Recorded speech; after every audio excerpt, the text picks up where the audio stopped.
C'est l'abandon qui nous mène. Maintenant va. C'est le courage qui nous mène. Maintenant. C'est l'abandon qui nous mène. Maintenant va. C'est le courage qui nous mène.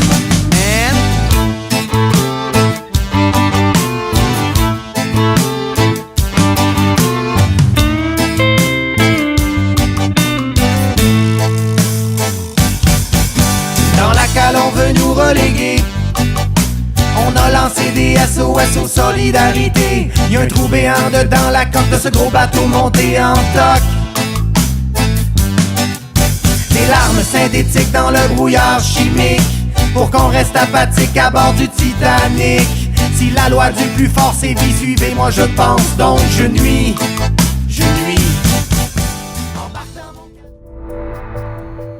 On est dans un contexte où il y a des mobilisations mondiales grandissantes. Donc, après Seattle, c'est Washington, Prague, Bangkok, Nice, un peu partout sur la planète, il y a des énormes mobilisations qui s'organisent et puis donc qui nourrissent aussi la mobilisation vers le sommet ici à Québec. Puis là, nous, on en profite aussi pour faire des contacts avec un peu partout. Moi, j'ai été en contact avec Direct Action Network, Dan aux États-Unis, qui avait entre autres participé à l'organisation de la mobilisation à Seattle, avec qui j'avais des échanges pour savoir comment s'organiser là, ici à Québec.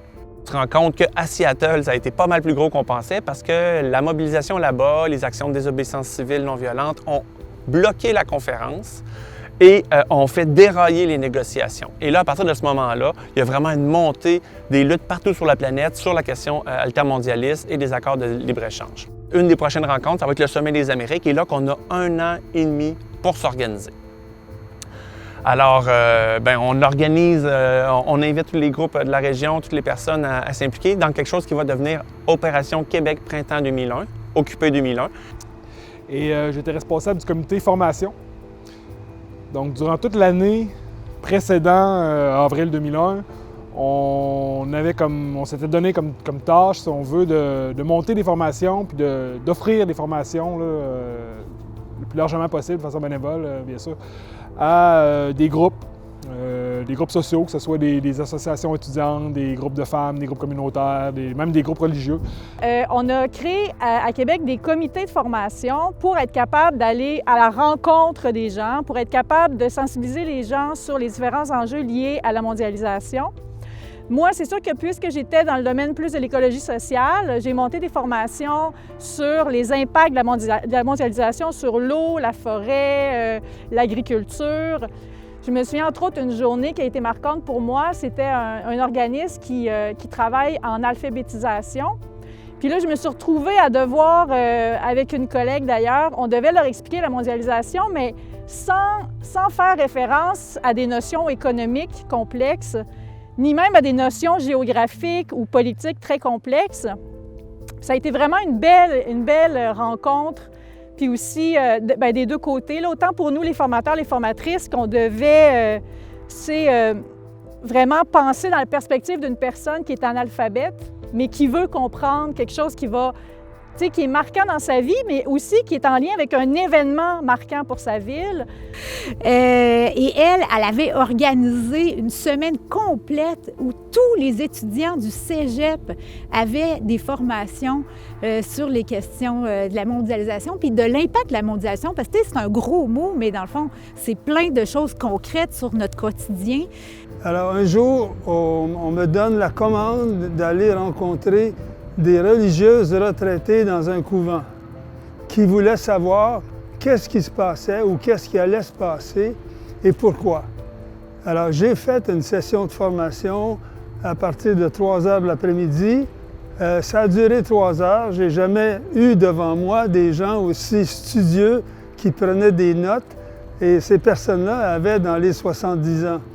On a fait une tournée des tournées des cégeps, des universités. On s'est rendu à Montréal, Trois-Rivières, à la Pocatière, dans le bas du fleuve jusqu'à Rimouski. Donc, on a fait vraiment une tournée pour inciter les gens aussi qui venaient des régions à converger à Québec. Au niveau des étudiants, des étudiantes, il faut se rappeler que le mouvement étudiant également se donne rendez-vous et il y aura pour les journées du Sommet des Amériques, le jeudi-vendredi, 50 000 étudiants et étudiantes en grève de partout au Québec. En février 2001, l'AC naît et le Sommet des Amériques va devenir l'une de ses premières mobilisations. Rapidement, j'ai réalisé que ce qui allait être vraiment important, c'est la dimension du logement, la dimension de la nourriture. Les gens qui venaient à Québec, il fallait les loger, il fallait les nourrir. Fait que, il y avait deux organisations principales à Québec, c'était Occupé Printemps 2001, Occupé 2001 et la CASA. C'était vraiment compliqué. En fait, en gros, ce qu'on devait faire, c'était de trouver l'argent pour acheter les ingrédients, acheter la nourriture. On devait trouver des cuisines, avoir accès à des locaux pour cuisiner. Mais on devait aussi trouver des endroits pour stocker la nourriture. Fait qu'on faisait des chaudières de nourriture. Puis là, on avait des contacts partout pour mettre des quantités incroyables de chaudières dans des congélateurs. C'était vraiment de la grosse logistique. Fait que finalement, on a réussi à faire un seul comité bouffe. Puis on a fait un seul comité hébergement qui s'occupait du gros si on veut, de l'hébergement des groupes qui venaient à Québec. Parce que hébergement a toujours été séparé en deux, le côté hébergement de groupe, puis le côté aussi, on avait créé, on appelait ça « Adopte ton militant ». Puis en fait, ce qu'on faisait, c'est que des gens de Québec se portaient volontaires pour accueillir une personne qui venait et qui avait besoin d'hébergement. Donc ça, c'était géré en parallèle. Puis c'était vraiment, à cette époque-là, c'était le début d'Internet, hein? Fait qu'on n'avait pas tant d'outils que ça. Donc, il faut comprendre qu'on a hébergé entre 10 000 et 15 000 personnes à Québec, dans des centres communautaires, dans des écoles, dans des cégeps, dans des arénas, etc. Puis, à ce moment-là, l'informatique n'était pas une solution spontanée. Donc, moi, j'avais commencé, au début, je commençais à prendre des notes sur des papiers. Je me prêtais à avoir un cahier à notes avec la liste des personnes qu'on allait héberger, ce qui était complètement délirant. Fait qu'on avait 10 000 personnes à loger sur une période d'à peu près 7 jours. Parce que le gros, c'est sûr que c'était pendant la fin de semaine, du 21 au 22, mais il y avait quand même des gens qui venaient avant, après, fait qu'il fallait s'occuper aussi des hébergés. Et c'est devenu aussi une game politique, l'hébergement, parce que, bien, nous, en fait, on n'avait pas d'argent au départ pour louer des locaux. Là, on a réussi à obtenir de la ville, à la dernière minute, peut-être un mois avant, on a réussi à obtenir qu'elle nous finance des locaux, des agents de sécurité. Là, ça nous a vraiment enlevé un stress incroyable parce qu'on avait depuis le début la collaboration de l'Université Laval, fait qu'on savait qu'au PEPS, on pouvait loger plusieurs personnes, mais il restait encore des milliers d'autres à loger. Ça a été une négociation extrêmement difficile parce que la Ville de Québec, au début, refusait complètement d'admettre, premièrement, qu'il y aurait autant de militants qui déferleraient vers Québec, mais aussi de nous reconnaître comme étant un interlocuteur fiable pour nous prêter ces locaux-là. On avait plusieurs milliers, c'était probablement 3 000 à 4 000 personnes qui couchaient au PEPS, on avait au Deconingue. Et au PEPS, c'était spécial, là. Il y avait le grand gymnase qui était plein de personnes. Il y avait tellement de monde là qu'il y avait des rues, des avenues, il y avait des quartiers. C'était tellement une belle expérience dans ma vie de rencontrer ces jeunes qui avaient un feu en l'intérieur pour changer le monde puis pour faire comprendre aux gens qu'est-ce que ça impliquait le Sommet des Amériques. Alors, j'étais en charge d'accueillir les personnes qui venaient ou les groupes qui venaient d'ailleurs, d'Ontario, des États-Unis, tout ça. C'était très agréable dans le sens qu'on rencontrait les gens, on les envoyait dans leur hébergement. À Occupé 2001, on avait aussi un comité action. Ce qui est intéressant, c'est que lors de toute l'année, les 12 mois qui ont précédé le Sommet des Amériques, il y a eu différentes actions ponctuelles à tous les mois. Je me rappelle entre autres du défilé du carnaval où à la fin du défilé, on était des centaines de personnes qui avaient sauté dans la rue. Puis le carnaval de Québec s'était terminé avec une manifestation contre l'ASLEA, la zone de libre-échange des Amériques, et contre le Sommet des Amériques. Parfois, on s'est retrouvé avec des actions pas prévues. Comme moi, je me suis retrouvé avec quelqu'un qui m'appelle à la dernière minute et qui me dit « Hey, c'est la conférence de presse du Sommet des Amériques. C'est à 5 minutes de chez vous, mais c'est dans 10 minutes. » Fait que là, je m'habille, je m'en vais me rendre là. Puis je rentre, je fais semblant que je suis dans un média. Je dis « Média Campus », je m'assieds avec les journalistes. Il y a des caméras de partout des Amériques qui sont là. Il y a l'équipe du sommet officiel qui fait sa présentation, puis après, je me lève, puis là, je dis, je dénonce les enjeux de la zone de libre-échange, puis je dis qu'il va y avoir une mobilisation massive qui va s'organiser, puis là, toutes les caméras font un mur devant moi, puis là, ben, je me sers de cette conférence de presse-là pour donc promouvoir la mobilisation. Lors d'une assemblée générale d'Occupé 2001, à la fin de la rencontre, il y a des femmes qui disent, bien, je trouve que le discours militant contre le sommet, bien, on ne parle pas beaucoup de la réalité des femmes, des conséquences sur les femmes par rapport à ces accords-là, par rapport à la pauvreté des femmes, par rapport à leur instrumentalisation au niveau des activités économiques. Puis on se dit, bien, les filles, si vous voulez vous réunir, on va essayer de faire quelque chose. Et c'est là que les Amères Noël sont nées. Il faudrait faire quelque chose pour sensibiliser. Puis, notre objectif, c'était un peu de sortir des journaux ou de la théorie. Fait que là, des actions plus créatives. Alors, on s'était toutes mis des bonnets de Noël pour dire qu'on était amers de la société de consommation, on était amers de la mondialisation. On avait pris des chansons traditionnelles de Noël, qu'on avait toutes modifié les paroles, puis là, on allait dans des centres d'achat, puis dans différents lieux, puis on allait jaser, on allait chanter ensemble. Fait qu'on était toutes joyeuses, puis mais en même temps, on disait des paroles super radicales, puis vraiment engagées. Et on se retrouve avec trois ou quatre filles à chanter dans un centre commercial. Et au début, les gens sont intéressés à entendre ce qu'on chante. Puis là, ils se rendent compte que, oups, c'est pas tout à fait les mêmes paroles. Cannibale, Lazléa, cannibale, à Québec, c'est toute une mascarade. Rien de nouveau, libre-échange, esclavage. Toujours pour le profit maximal. Même si on s'occupait de formation et d'information au comité, ça ne nous mettait pas à l'abri de la curiosité policière, même si c'était juste de l'information. Et parmi nous, il y avait des étudiants de cégep et d'université. Et un jour, une étudiante vient me voir, me demande de me voir après la réunion et elle me dit « Est-ce que c'est normal que des policiers viennent chez moi me poser des questions? » Et elle me dit « J'habite chez mes parents, ils sont nerveux à cause de ça. Est-ce que c'est normal? » J'ai dit « Pas du tout. » Quelques jours plus tard, 2 ou 3 jours plus tard, j'ai effectivement eu un appel d'un policier de la GRC qui voulait me rencontrer dans mon bureau.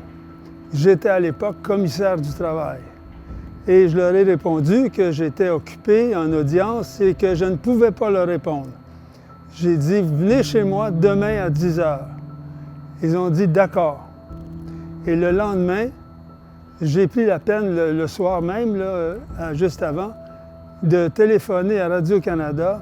J'ai eu une journaliste, Nicole Germain, qui s'est fait un plaisir d'accepter mon invitation de se rendre chez moi un peu avant la visite des policiers. Et ça a été une surprise totale. Le caméraman était là, caché dans un garde-robe. La journaliste était dans une autre pièce. Et quand les policiers sont entrés et j'ai fermé la porte derrière eux, ils se sont trouvés piégés par la journaliste. Et j'ai pu faire une déclaration devant caméra sur l'intimidation policière pour des gens qui exerçaient un simple droit de citoyen en démocratie. C'est évident que ça a fait beaucoup de bruit parce que ça a fait l'ouverture du téléjournal le soir et ça a été comme un barrage pour la suite des événements. Il y avait comme 3 niveaux de mobilisation. Il y avait nous, qui étaient Occupy 2001, qui travaillaient avec la coalition à Montréal, qui était la GOM. Il y avait aussi Mob for Globe, Toronto et Halifax, avec qui on travaillait. Par ailleurs, il y avait le RQIC, le Regroupement québécois sur l'intégration continentale, qui, eux, étaient réseautés partout en Amérique et qui organisaient le Sommet des peuples et la Marche des peuples. Et il y avait aussi la CLAC et la CASA, la Convergence des luttes anticapitalistes, et le Comité d'accueil du Sommet des Amériques, qui, eux, organisaient des actions qui étaient parallèles aux nôtres. Donc, le périmètre de la solidarité, c'était une série de conférences qui avaient lieu au Cégep de Limoilou et au Centre de convergence, qui est aujourd'hui le Centre Horizon. Il y avait des gros noms qui répondaient. Là. Ça commençait à devenir impressionnant. Je me rappelle qu'il y avait des gens du Mouvement des Sans-Terre, il y avait des gens d'Attaque Québec, un groupe qui ne s'appelle pas Attaque Québec, mais Attaque France plutôt. Des représentants de ce groupe-là qui sont quand même des grosses ONG internationales. Il y avait même eu Martha Arnecker, qui était une intellectuelle, une grande intellectuelle castriste. Et ça m'impressionnait parce que quand j'étais jeune, dans la bibliothèque de mon père, il y avait les livres de Martha Arnecker. Et là, après quelques échanges de courriel, elle répond par l'informative. Elle dit « Oui, c'est bien, on va venir à Québec, on est intéressés, on va donner une conférence au Cégep Limoilou. » C'était vraiment quelque chose. Pendant quelques jours, j'ai eu l'impression d'être avec les stars du mouvement. Vraiment, je peux vous dire que pendant ces 3 jours-là, c'était comme un feu d'artifice. On ne savait pas qu'est-ce qui était pour arriver. Donc, les autobus arrivaient par dizaines à l'Université Laval. Donc, nous, il fallait embarquer dans l'autobus avant que les gens puissent débarquer. Bienvenue à Québec. Vous savez que vous êtes hébergé, ça va vous coûter 5 $ par nuit. C'est moi qui est responsable de prendre cet argent-là. Mais il faut comprendre, un autobus après l'autre, des centaines, des milliers de personnes. Le sous-sol du pavillon de Coningue est plein jusqu'au ras-bord. Partout, ça remonte dans les escaliers. On est des milliers de personnes là. Et là, on a... C'est surtout du mouvement étudiant, mais des coalitions régionales. Le monde sont là, puis là, on explique qu'est-ce qu'on va faire demain pour la manifestation de la GOM. Et là, le lendemain, on se retrouve 15 000 personnes à l'Université Laval, mais pour 2 manifs différentes. Alors là, il faut comme là, pendant une bonne demi-heure, on négocie comment faire ça. Parce qu'en fait, nous, on avait notre rendez-vous qui était à une place, puis la manif de la CLAC, hein, nous, on était avec la GOM, la CLAC était plus loin. Mais là, le monde était un peu mélangé d'un bord puis de l'autre. Fait que ce qu'on a fait, c'est qu'on a mis des banderoles, les deux, puis les 15 000 personnes ont traversé, se sont séparées en 2. Et puis, en Haute-Ville, c'était la manif de la CLAC. En Basse-Ville, c'était notre manif, celle de la GOM. Et là, finalement, c'était une belle fin de semaine. Il a fait beau tout le long du sommet. On a passé par Charest. Et il y a eu quelque chose d'assez spécial. C'est qu'au Sommet des peuples, qui était un événement important, où il y avait du monde de partout dans les Amériques, bien là, le monde, ils ont décidé de sortir du Sommet des peuples puis de joindre la manif. Et là, il y a eu, dans Saint-Roch, au coin Charest et Salaberry, la jonction entre 2000 personnes qui venaient du mouvement des Sans-Terre du Brésil, des syndicats mexicains, des mouvements de partout des Amériques.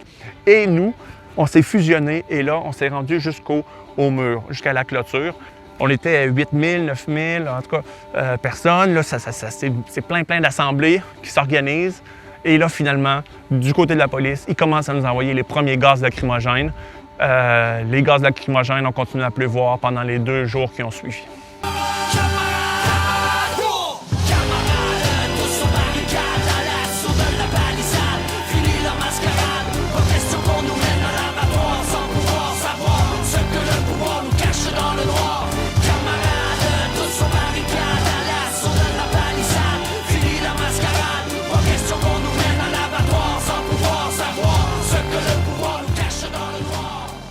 Donc, on ramassait énormément d'argent comptant. Et je me souviens d'un soir au centre de convergence, là, où on se réunissait pour organiser tout, puis surtout accueillir aussi les militants. On accumulait l'argent. On avait des milliers de dollars. Un soir, il y avait une rumeur comme quoi la police allait faire une descente dans le centre de convergence. Alors là, la panique nous prend. Qu'est-ce qu'on fait avec cet argent-là? On n'avait aucune justification légale, il n'y avait pas de facture. Alain, un autre militant, se trouvait là. On lui dit « Alain, prends ton sac à dos, mets ça là-dedans, va porter ça chez Ginette. » Ginette étant une personne fiable, à qui on savait qu'on pouvait faire confiance. Donc Alain est parti. Toujours, on se souvient, dans l'espèce d'ambiance policière où il y a des hélicoptères, la police est partout. Alors, je prends 1000 macarons d'Occupé 2001 là, contre la SDA. Je me mets ça dans les poches, puis là, je monte en Basse-Ville, puis après jusqu'à la Haute-Ville, puis je passe la nuit à me promener sur le front, dans le milieu des gaz lacrymogènes, avec les hélicoptères qui nous tournent autour sans arrêt, avec mes macarons, puis aller voir le monde un après l'autre. On est ici contre la SDA, tu viens de où, qu'est-ce que tu fais, t'es qui, puis avoir des discussions sans arrêt avec du monde de partout des Amériques qui sont présents. Comme résidente du quartier Saint-Jean-Baptiste, on s'entend que le mur il est arrivé pas mal avant que le sommet arrive. Fait que ça a été toute une histoire de voir notre quartier séparé. Puis en même temps, c'était beau de voir les artistes qui avaient pris d'assaut le mur, qui avaient mis des fleurs, qui avaient mis des messages politiques sur le mur. Puis nous, on avait accueilli un hébergé. Là. Il y avait une possibilité d'adopter un militant. Puis c'était un gars un peu spécial qui est arrivé tout seul. Puis là, il se tapait des livres sur lui au cas où qu'il allait se faire frapper par la police. Fait qu'on a comme été un peu surpris parce que c'était pas le type d'action que nous, on faisait. Fait que là, on fait « Ah, OK! » Ça a été un autre univers. Puis il y a un soir qu'on était rentrés, puis on s'était fait pitcher des gaz lacrymogènes dessus. Puis je me souviens, là, de courir, puis là, de regarder, puis de voir les flics, puis de dire « Non, non, ils vont pas nous les lancer. » Puis là, qu'ils nous les lancent, puis là, de courir ma vie, puis d'arriver, puis d'essayer de respirer pour pas... Fait que, bref, ça a été une expérience complètement flyée pour le quartier, pour tous les résidents, d'entendre les hélicoptères qui faisaient du bruit, puis cette ambiance-là, tous les commerces étaient barricadés. Je suis dans les personnes responsables de la manifestation d'Occupé. Alors là, on est le samedi. Nous, on part des plaines d'Abraham. Alors, je me rends sur les plaines, on a des discours, la Casa latino-américaine, le SFPQ, le mouvement étudiant, les groupes écologistes, les Amis de la Terre à l'époque. Donc, font des discours, et puis là, on part. On traverse la rue Cartier, si je me rappelle bien. Puis là, ben, en même temps, il y a le front qui est pas loin. Donc, il y a comme l'interaction entre le front et notre manifestation, du monde qui traverse d'un bord puis de l'autre.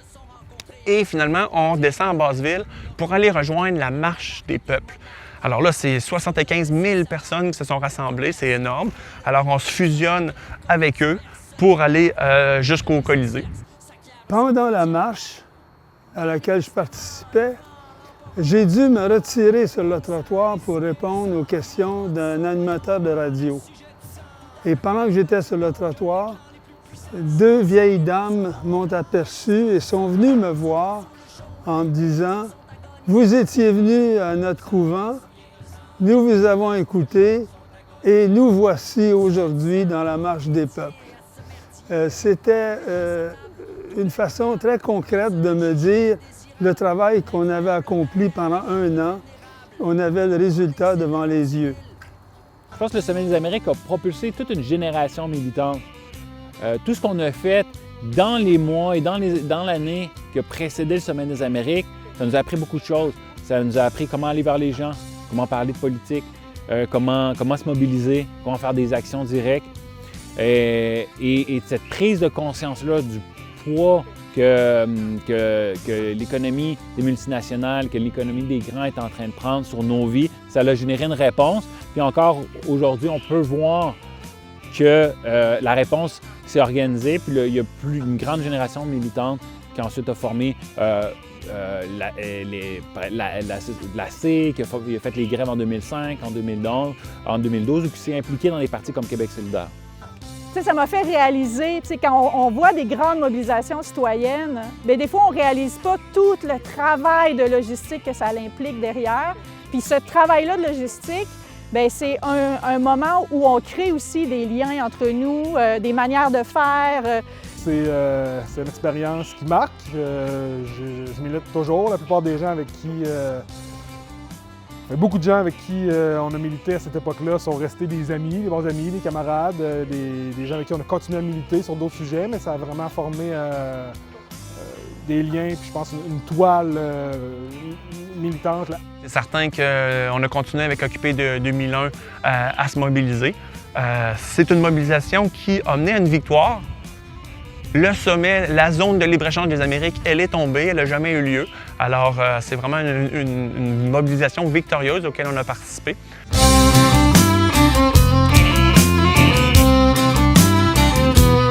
C'est l'abandon qui nous mène. Maintenant, C'est le courage qui nous mène. maintenant, C'est l'abandon qui nous mène. maintenant, C'est le courage qui nous mène.